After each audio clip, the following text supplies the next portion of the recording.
Dia mbola amin'ny fifaliana mandrakariva no ahafahana miaraka amintsika indray ao anatin'izao fotoana foy izay fampahirizantsika amin'ny tenin'Andriamanitra izao sy hanohisantsika ny lesona mahakasika ny dingan'ny famonjena mialohan'ny zavatra rehetra nefa hivavaka isika. Jehovahandriamanitra ray eo misaotra ny mandrakariva izay satria tsy avelanao hitoetra ao anatin'ny tsy fahalalana izahay fa isan'andro miteny aminay ianao ary manoro lalana anay mba tonga anay ho tafaverina tanteraka aminao ka anaiky ny toromarika rehetra izay soritanao andraisanay famonjena mba tonga anay hahafantatra tanteraka fa tsy eto amin'izao fiainana izao no misy ny fiadanana sy ny fahasambarana fa vahiny sy mpivahiny izay fa tsy maintsy ho avy ny fotoana izay tsy maintsy elana eto ary dia misy ny fiainana mandrakizay izay tsy maintsy ho vantaninay kanefa ao anatin'izany dia tsy manafina ianao Jehovahandriamanitra ray fa manambara aminay fa misy ny fiainana sambatra miaraka aminao ary misy koa nefa ny fiainana izay hitondra fijaliana tanteraka ho an'izay tsy matoky anao. Dia mangataka ny fanahinao mahery mba hiasa indray hatonga anay tompo andinika lalaka izoranay mba tsy hanjeny ny andro lava fa hikatsaka izany fiainana mandrakizay sambatra miaraka aminao izany dia mitenena indray Jehova fa mihaino mpanomponao amin'ny anaranao Jesosy. Amen. Faly miarabantsika amin'ny anaran'i Jesosy manonona ny fahasoavana sy ny fiadanan'ny tompo amintsika mandrakariva. Ny afatra ny Pasika ozintsika tsy indray mandeha fotsiny dia ho adinoana fa afatra izay maharitra mandra-piavin'i Kristy amin'ny rahona lanitra. Izay le Pasika izay dia fitombohan'ny famonjena ary misy dingana tsy maintsy arahana ao anatin'izay araka ny toromarika izay apetrак'Andriamanitra amin'ny olony mba hatakarantsika an'izay dingan'ny famonjena izay. Dia hijery tantara anankiray tsika any amin'ny Mpanjaka voalohany toko 7:20. Mpanjaka voalohany toko 7:20 raisitsika hatramin'ny 1:1 ka hatramin'ny 9. Eo amin'ny soran'andro dia izao no voasoratra hoe nandrosiran'ny Eliana kany anefitra sy ny sehon'Andriamanitra taminy tao Horeba sy ny nanendrena ny Elisa andimby azy. Araka ny fantatritsika mialohan'izay makitsika an'izay andiny soratra masan'izay efa nentina teto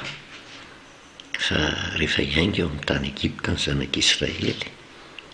vokatra ny fampahoriana ny anjady aminy dia nandray fanapahakevitra Andriamanitra mba hanafaka azy ary izay le fanafahan'izay nresahantsika hoe nitomboka tamin'ny Pasika izay famonoana ny zanak'ondry tsy misy kilema. Resakantsika teto hoe iny vanim-potoana ny Pasika iny ny vanim-potoana andraisana safidy tanteraka mihitsy na anaiky hiainga hiala ao amin'ny tany Egipta na ho tapa-kevitra ny hijanona. Kanefa raha hiainga ao amin'ny tany Egipta mangina ny mety fa manaiky tsy misy fepetra ny lalana soritan'Andriamanitra ary izay nahatonga antsika ny resaka ny amin'ny safidy tokony ho raisina. Ary nentintsika teto ny Mpanjaka voalohany toko 7:20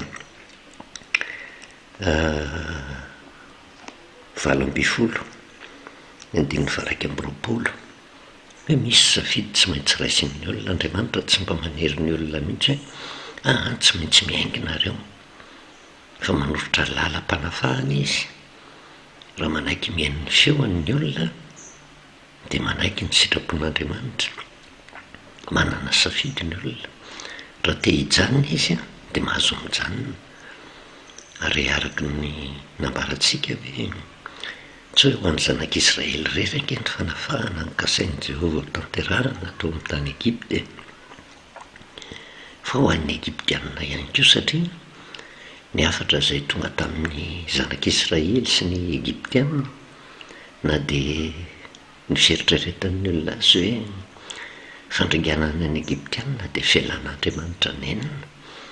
satria nampahafantarin'Andriamanitra azy ireo na Egyptianina izy na zanak'Israely ny fikasana tia no tanterahana amin'ny tany Egypta, satria Andriamanitra dia nampahafantatra ny tenany fa Andriamanitra tokana izy mahefa ny zavatra rehetra izy, tsisy afaka miala manoloana ny fanapahan-kevitra izay raisiny. Ka na dia niteny tamin'ny Egyptianina raha Jehovah hoe hisy loza enjady aminy raha nino ny Egyptianina,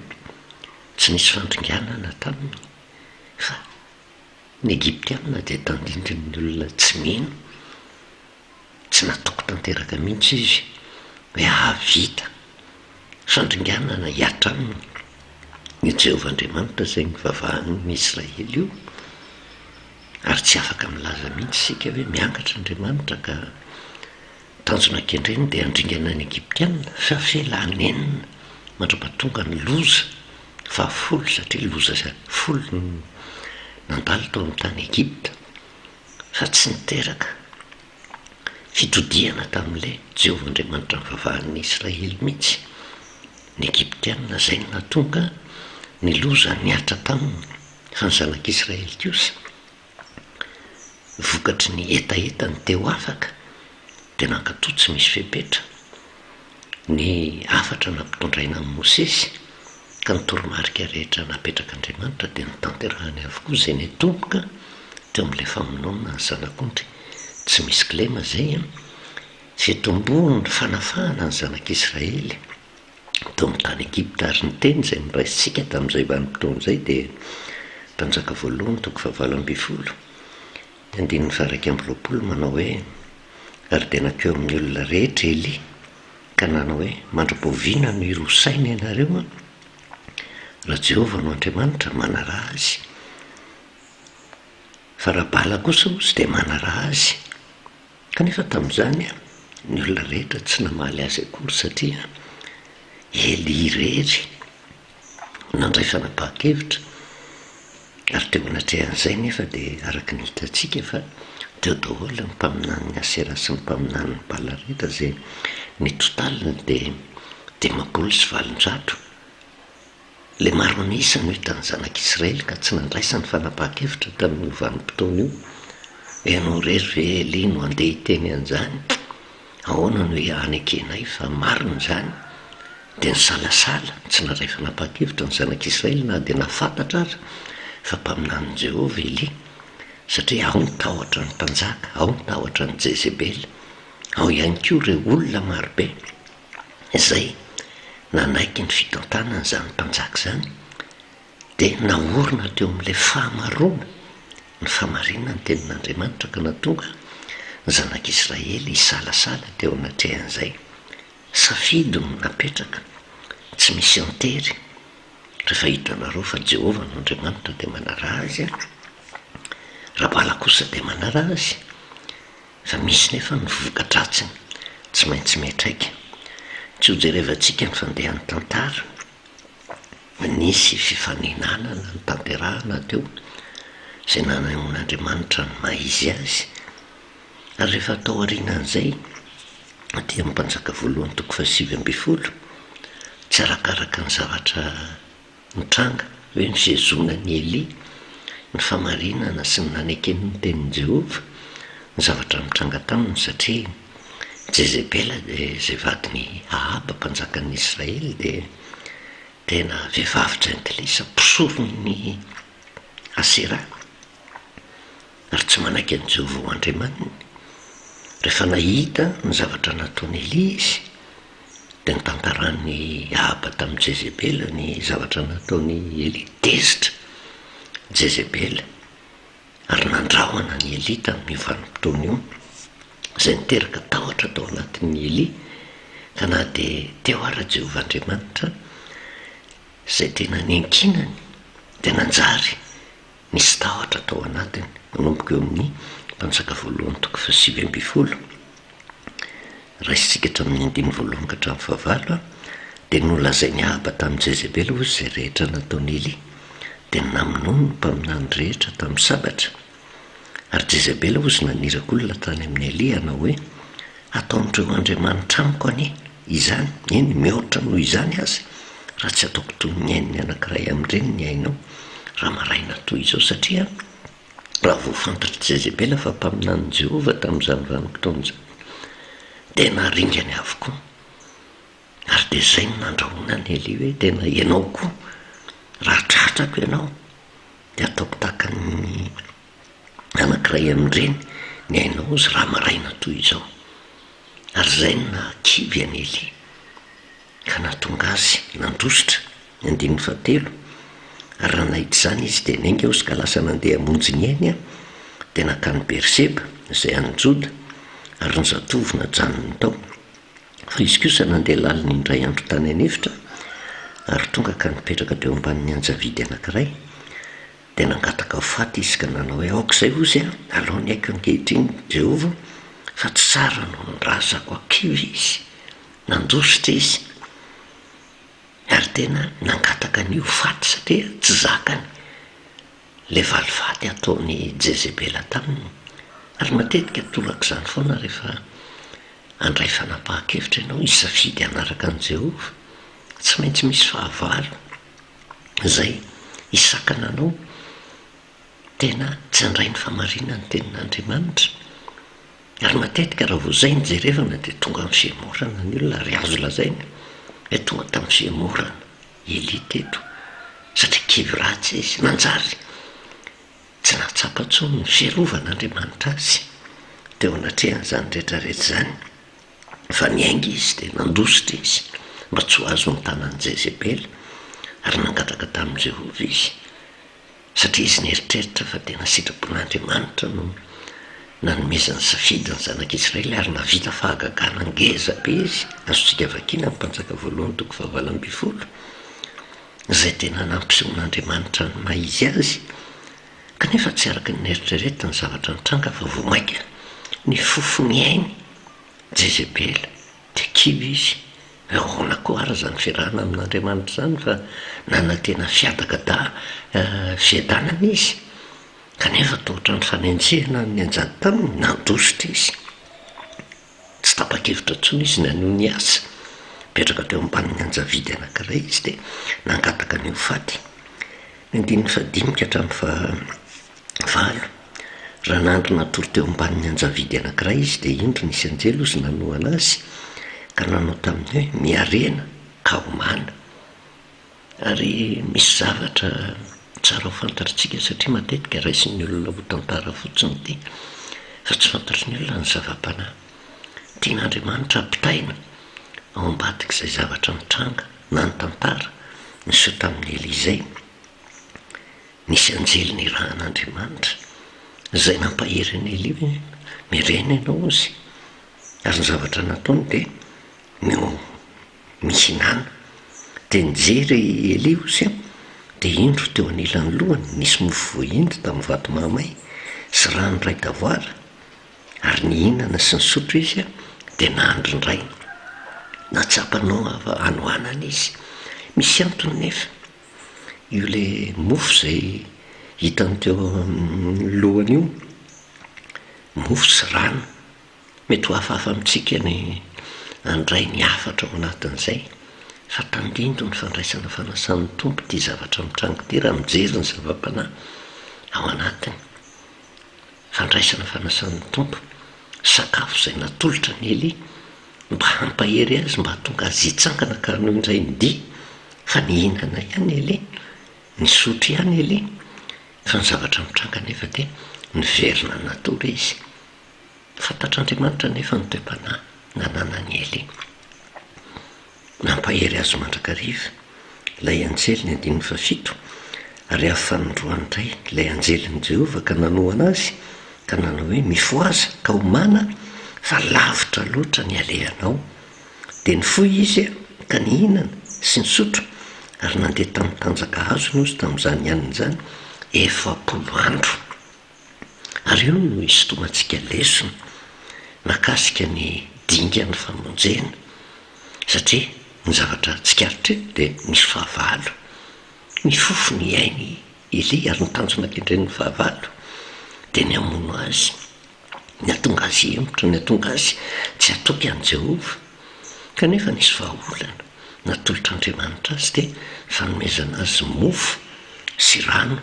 Tamin'ny voalohany dia nihinana ihany izy, fa tena mbola atao ilay fahakeviana lalina tao anatiny dia mipetraka izy ka nandry. Fa noho ny famoram-pon'Andriamanitra nefa dia tonga fanondroan'ilay anjely nanoana azy. Mivoaza ozy ka homana fa lavitra loatra ny aleanao, ary eo no isotomantsika lesona. Inona ny antony naporisihan'ny anjely any Eli mba hihinana sy hisotro? Satria mbola lavitra ny diany. Zany hoe ty sakafo izay nomena ny Eli ity zany dia vatsy hitondra hero anazy mba fahany manon ny dia. Ary hitantsika ny dia izay ny tanterahany ny 15 dia ny foy izy ka nihinana sy nisotro ary nandeha tamin'ny tanjaka hazony tamin'izany ianina izany 40 andro. Ary miafina ao anatin'izay ny zavatra tian'Andriamanitra ampitainy.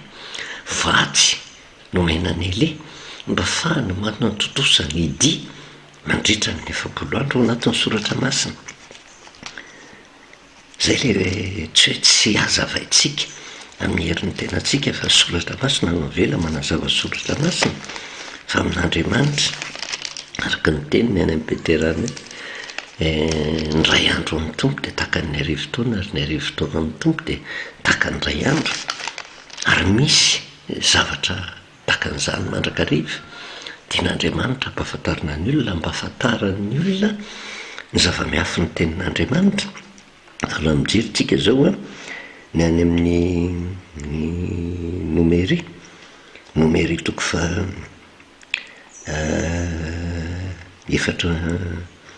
toko fa 12 dia zao ny voasoratra ao. Nomery toko fa 12 dia vakitsika hatramin'ny 19 vokatry ny fimonoana ny zanak'Israely na tonga ny Jehova ny teny an'ity. Satria lalana niainga tany amin'ny tany Egypta ny tantarainy eto mba andeha any amin'ny tany Kanana. Ary Jehova niteny tamin'ny Mosesy sy Arona ka nanao hoe mandra-boviana ozy ny mbola andeferako amin'izao fiangonana ratsy mimonomonona amiko zao. Efa reko ny fimonomonona ny zanak'Israely izay mimonomonona any amiko, lazao amin'ny raha velona koa aho Jehova. Dia arak'izay nolazainareo teo anatrehako nataoko aminareo ety amin'ity hefitra ity no apatrapatra ny fatinareo renareo rehetra izay voalamy maraka ny nanisananareo. Dia ny hatramin'ny 20 taona no miakatra izay fanomonomonona tamiko dia tsy ho tonga mihitsy any amin'ny tany izay nananganako tanana amponenana anareo fa tsy Kaleba zanak' Jefonia sy Josoa zanak' Nona, fa ny zanakareo madinika kosa izay nolazainareo fa ho babo dia izy no entiko miditra ary izy no halala ny tany izay nolavinareo. Fa ny aminareo dia ampatrapatra amin'ity hevitra ity ny fatinareo ozy, ary ny zanakareo irenindreny toy ny mpiandrondry aty nefitra 40 taona ka hiara-ny valin'ny fijangajanganareo mandra-pahafatinareo rehetra ty anefitra. Ary ny isan'ny andro 40 izay nisafonareo ny tany, araka ny isan'ny andro 40 izay nisafonareo ny tany, ka ny andro ray hosoloana taona iray no hitondranareo ny elokareo 40 taona ka dia fantatrareo ny fahafoizako anareo. Zao Jehova efa nilaza fa ataoko tokoa izany amin'izao fiangonana ratsy rehetra zao izay miangona iodina amiko ety amin'ity hevitra ity no hahalany ritra azy. Ary ety no mahafatesany. Mbola ho hitantsika moa ny zava-miafina ao anatin'izay fa afaka angely zanak'Israely fa ny nahavariana nefa dia hatramin'ny 20 taona ny miakatra araka ny lazain'i Jehova dia hiapatrapatra ny anefitra ny fatiny, tsy ho tonga akory any amin'ny tany Kanana, mba hatonga sainantsika fa ny fiaingana tao amin'ny tany Egypta tsy midika fa efa voavontsy fa afaka fotsiny. Ary zay le afatry ny Pasika, fahafahana vonjy maika. Ary zay fahafahana vonjy maika izay dia mbola misy fanaraha-maso ka raha manaraka ny tsakany sy antava ny toromarika napetraka Jehova dia ho tafiditra any amin'ny tany Kanana fa raha tsy manaraka ny toromarika izay napetrany mandritra ny fanafahana dia io ny fandringanana ny antsatitra amin'ny zanak'Israely fa n'izay sotomontsika dia ity ny andro ray hosoloana taona ray araka ny andro 7 izay ny safonareo ny tany ozy ary izay no zavatra nitranga satria ny fotoana izay ny renireneny zanak'Israely tany anefitra mandrapatonga tany amin'ny tany Kanana dia nandritra ny 7 taona ary io sary io no naseho tamin'ny Elia rehefa tonga ilay anjely tonga fanondroany nanao anazy mivoaza ry Elia dia omana lavitra loatra ny alehanao inona ny tiatsika ampitainao anatin'izay ary ny inona Elia ka nandeha tamin'ny hery sy ny tanjaka azony tamin'ny fihinanana an'ilay mofo sy ny fisotroana an'ilay rano 7 andro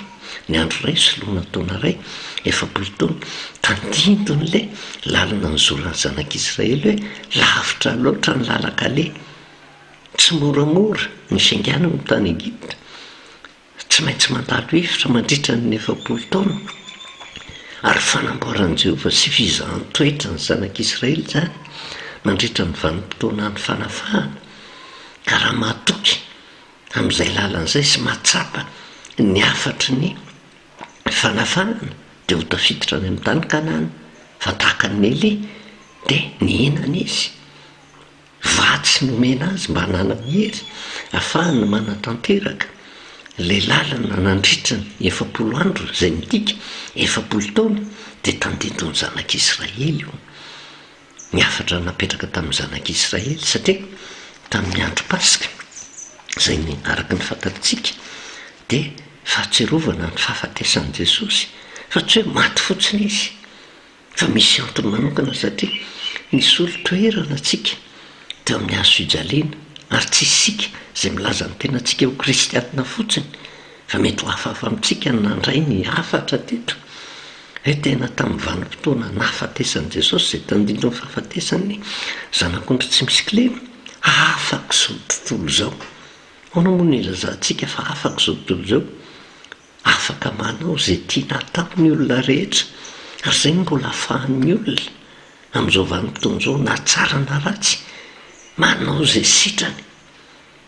satria afaka noho ny amin'i Jesosy Kristy efa nentin'i Jesosy Kristy teo amin'ny hazo fijaliana avokoa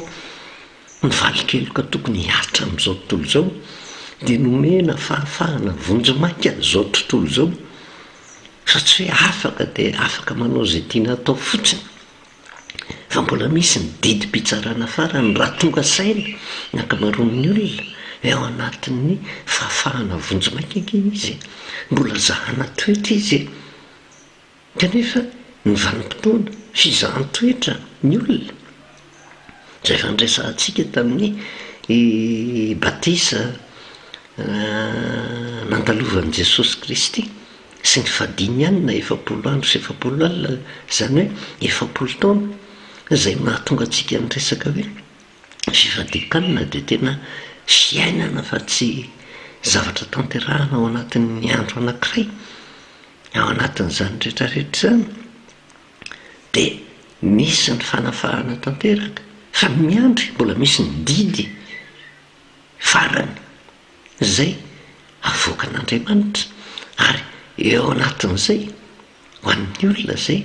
nizahana toetra nankatony tenin'Andriamanitra dia misy amin'izay ny fanafahana tanteraka na ny izay ilay fanavotana ny diovina ny casier judiciaire ara-panahin'ny olona diovina tanteraka izay izy vo tena avotra ary ny vanim-potoana izay izahana toetra ny olona amin'izao vanim-potoana izao dia mandritra ny tombonandro mpahavelomana hiainany ary mbola ho averintsika ahoana inona ny ifandraisan'izay amin'ilay 7 taona fa mbola ho hitantsika satria dinga ny famonjena tsy maintsy andalovana izay rehetrarehetra izay ka zahana toetra ny hoe ao anatin'izay le hoe 7 andro izay na 7 taona tandindro ny renireneny zanak'Israely tany anefitra fa natonga antsika ny resaka n'izay sy nandray ny afatra tary amin'ny mpanjaka voalohany toko 7 dia niatakarantsika fa tandindro ny fandraisana fanasan'ny tompo io mofo voendy no hoan'ny Elia io sy le rano zay nysotroana mety hitenyntsika hoe rano fa tsy raha e fa zay le hoe Andriamanitra afaka tena manazava ny famonjena arak'izay itiavany azy fa tsy afaka mamoroporonytsika arak'izay itiavantsika azy. Fa tandrinto ny fandraisana fanasan'ny tombo zany hoe le fandraisana fanasan'ny tombo zany dia vatsy raisin'ny olona mba ahafahany manatanteraka ny dia zay ho tanterahany. Tonga nefa ny Pasika dia mampatsiaro antsika satria tsy maintsy resahantsika izay hoe misy ny dingan'ny famonjena ary ny fiatombohan'ny dingan'ny famonjena dia ny fahafatesan'i Jesosy teo amin'ny hazo fijaliana satria tamin'ny vanim-potoana io dia izao babon'ny zanak'Israely tao amin'ny tany Egipta ary izay fahababony izay no nangatahany izy ireo famonjena tamin'Andriamanitra dia nidiny Jehovah dia nisy ny zanak'ondry tsy misy kilema izay tsy maintsy nivonoana tamin'ny 4 ny volana Nisana ary nanomboka hatreo nanomboka ny dingam-panafahana dingana voalohany ary nyresantsika farany moa dia hoe tsy hoe vita an'izay ka maty le zanak'ondry tsy misy kilema dia voavonjy ny zanak'Israely tsy voavonjy izy fa afaka fotsiny fa misy dingana tsy maintsy tanterahana hatreo. Fa ino ny fiatombohan'ny dingana na azontsika lazaina hoe fiatombohan'ny famonjena ny amintsika teto dia ahoana tsy vita ve zany ny famonjena? Famonjena vita an' Jesosy fa misy safidy tsy maintsy raisin'ny olona anaika ny torolalan'ny famonjena apetraka Andriamanitra aminy ve ny olona sa tsia? Ary zahana toetra mandritra ny vanim-potoana ny fanafahana vonjomaika ary izay vanim-potoana ny fanafahana vonjomaika izay dia ny androm-pahavelomantsika fa tsy maintsy mbola misy didy anankiray farany na fiverenan'ny kristeny amin'ny rahoan'ny lanitra izay didy tena hitondra fanavotana famonjena tanteraka fa tsy raha maso tsony amin'izay vanim-potoana izay fa misy koa nefa valiny ny safidy izay nyraisin'ny olona rehefa tsy alaiky ny sitrapon'Andriamanitra ka andeha indray mbola hiverina amin'ny fanao tsy mety dia fahaverezana mandrakizay no hitranga amin'ny olona fa rehefa maty Jesosy ny nanaraka azy teo amin'ny vanim-potoana izay famonoana ny zanak'ondry tsy misy kilema dia ny zavatra mitranga natonga antsika nanindry araka ny famarinana ny soratra masina aza odikodina rery olona indrindra ho antsika mpitory filazantsara ny afatry ny Pasika tsara ny Pasika dia araka ny tenin'ny Paoly apôstôly hoe fa voavono Kristy Pasika ho antsika ary naoviana ianareo izy no mihinana itony mofo sy misotro amin'ny kapoaka manambara ny fahafatesan'i Kristy mandra-piaviny izay midika naoviana ianareo mihinana itony mofo sy misotro amin'ny kapoaka dia manambara fa Pasika mandra-piavin'i Kristy ny amin'ny rahoan'ny lanitra izay tokony ho tsarovana mandritry ny androm-piainana satria ny fahatsapana ny fanoloran-tenan'i Jesosy teo amin'ny hazo fijaliana no mikitika ny sain'ny olona hitandrina hoe zangy ny tokony ho mijaly teo e fa soa ihany fa teo Jesosy dia izay no manosika hitandrina ary anaiky ny sitrapon'Andriamanitra vokatry ny fahafapo nataon'Andriamanitra tamiko fa za zay tsy mendrika izay tokony ho naringana mbola velona mbola afaka manao izay tiana ataoko ka mba ho fanehoako ny fitiavako an'Andriamanitra dia izao mankatoa ny teniny rehetra ary izay ny zavatra nampitain'Andriamanitra tamin'ny zanak'Israely satria tsy maintsy andalo ady izy lazao amin'ny zanak'Israely Jehovah hiado anareo nareo kosa angina ny dikan'izay ilay mangina izay tsy mandeha tsony araka ny sitrapony fa mandeha araka ny lalana soritan'Andriamanitra kanefa tsy maintsy niverenantsika na dia hoe misy ny dingan'ny famonjena fa tonga teo amin'ny badisitsika fa somary hiverenantsika kely izay le hoe amin'ny famonoana ny zanak'ondry tsy misy kilema ny zavatra nitranga tamin'ny zanak'Israely tao amin'ny Exodosy 12 ny afatra napetraka Jehovah ny 17 ka hatramin'ny 17 ary analany ny raka tetina ny taolam-baravarana roa sy ny tatao-baravarana trano izay hinanany azy hoaniny amin'izany alina izany hena voatsatsika amin'ny afo no hinanany azy mba mofo tsy misy masirasira sady ampiarahany amin'ny anana mangidy azanina matana voandro amin'ny rano izy fa atsatsio amin'ny afo mba milohany sy ny tongony ary ny fadiny ary aza asianareo sisa ho tramaraina fa raha tahiny misy sisa tsy lany ka tramaraina dia hodoranareo amin'ny afo ary toy izao no ataonareo raha mihinana azy valahanareo voasikina ny kapanareo eo amin'ny tongotrareo ary ny tehanareo eny an-tanànareo hoaninareo faingana izy fa pasika Jehova ny dikan'ilay pasika Jehova famonoana ny zanak'ondry tsy misy kilema ary amin'ny toko faharoa ambin'ny folo ny andiny fahafito amby roapolo mbola manamafy izany ny andiny faheno amby roapolo raha notany anareo ny zanakareo inona no anton'izao fanompoana ataonareo izao dia ho lazainareo hoe zao dia famonoana ny pasika Jehova izay nandalo ny tranony zanak'Israely tany Egipta ozy raha namelony Egiptianina izy fa namonjy nitahotra amintsika tamin'io vanim-potoana io tonga dia nanaraka dingany famonjeny zay dia zao finanana ny zanak'ondry tsy misy kilema fa natetiavana ny raha amin'ny tatam-baravarana sy ny tolam-baravarana zay ny fitomboany ny fanafahana fa tsy mbola famonjena vita tanteraka ny famonjena fa eo Andriamanitra no mizaha toetran'ny olona fa inona ny tandindron'izay fantatry ny kristianina rehetra fa fandraisana fanasan'ny tompo io izany hoe nidinga ny famonjena ao fanolora-tena nataon'i Jesosy teo amin'ny hazo fijaliana izay fanomezam-pahasoavana avy amin'Andriamanitra manokana mba ahatonga ny zanak'olombelona rehetra hisaintsaina fa saikiriana izy fa raha tsy teo Jesosy dia maty izy dia nasaina natray ny fanasan'ny tompo dia raha mijerytsika ny afatra tany amin'ny mpantsaka voalohany toko fahasivy ambin'ny folo vatsy satria mbola lalandavitra no ale vatsy ny fandraisana fanasan'ny tompo satria mbola lavitra loatra ny lalaka lehantsika izany hoe tena mbola ao anatin'ilay fanafahana vonjy-maika ary ny fanafahana dia mitombonandro mpahavelomana mandra-pahatonga ny vanim-potoana ialany aitsika na fahatongavan'i Kristy eny amin'ny raho ny lanitra lavitra loatra ny lalaka le izany hoe misy lalana tsy maintsy izorana izay midika tsy mbola voavonjy fa vatsy ary io natonga ny Jehovah iteny raha mihinana azy nareo valahanareo voasikina kapanareo ny tongotrareo ny tehanareo eny an-tanànareo hoaninareo faingana izy fa pasika Jehova ao anatin'ilay pasika fahafatesan'i Jesosy dia raisina le zanak'ondry tsy misy kilema ny raha tetina amin'ny tatam-baravarana sy ny tolam-baravarana fa tamin'ny andron'i Jesosy dia fandraisana fanasan'ny tompo vatsy ary